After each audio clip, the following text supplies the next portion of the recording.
За самоотверженную работу и ратный труд глава Башкортостана вручил государственные награды участникам СВО и водителям гумконвоев. Медали и орденов Шеймуратова были удостоены 28 человек. Это бойцы, которые прибыли на малую родину в краткосрочный отпуск или на лечение, а также социальные координаторы фонда «Защитники Отечества» и те, кто доставляет гуманитарные грузы на Донбасс. О героях церемонии расскажет Артур Шамсудинов. В зале 3 десятка награждаемых, из них почти половина – люди гражданские. Впервые столь высокой награды, медали Шеймуратова, удостоены водители гуманитарных конвоев. Материальное оснащение, благоустройство быта военнослужащих, снабжение соответствующим специальным оборудованием и снаряжений – одно из для нас главных направлений. Органы власти, муниципалитеты, предприятия, организации, общественники, волонтеры – все задействованы в этой работе. За все время мы доставили 128 гуманитарных колонн в зону проведения специальной военной операции. И сегодня в этом зале водители, которые десятки раз участвовали в доставке грузов и выполняли эту непростую работу. На счету Григория Сухова 94 поездки на Донбасс в составе гуманитарных автоколонн. Это даже больше, чем каждый второй конвой. Почти 2000 километров туда и столько же обратно.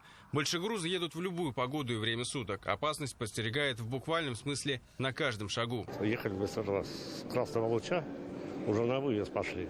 На Стелле нашли мину. Мы вызвали этих саперов, приехали, они увезли. Не знаю, нас хотели, не знаю, кого, непонятно. Среди награжденных и социальные координаторы фонда «Защитники Отечества». В их стане, кстати, немало военнослужащих, в том числе действующих, которые также помогают своим сослуживцам и их родным. Ну и, конечно, особая благодарность непосредственно тем, кто выполняет боевые задачи на линии соприкосновения. Боец с позывным «Эксперт» 8-й месяц служит в полку «Башкортостан» в разведроте. Считается там, что штурмовики вроде как самые опасные.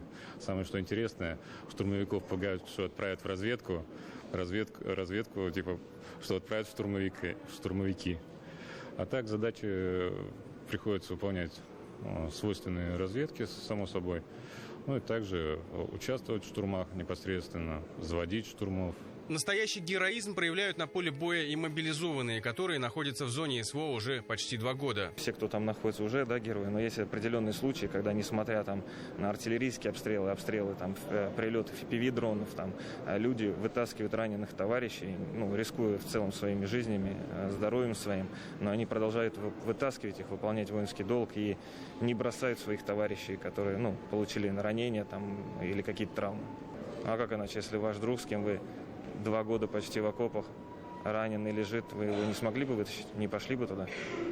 А вот боец с позывным «Асян», он же певец Радик Ахметов, ушедший служить по контракту в прошлом году, получил из рук главы региона орден Шеймуратова. Выступая с ответным словом, он напомнил о важности выполнения поставленных задач и призвал тех, кто пока не принял решение, служить или нет, не сомневаться. Мужики, это достойное решение. Равняйся на наши знамена, батыров великих, на них имена, и мы перед ними клянемся достойными быть на все времена, достойными быть на все времена. Служу России, служу Республике Башкортостан. Артур Шамсудинов, Азат Ишбулатов и Марат Хамитов. Новости.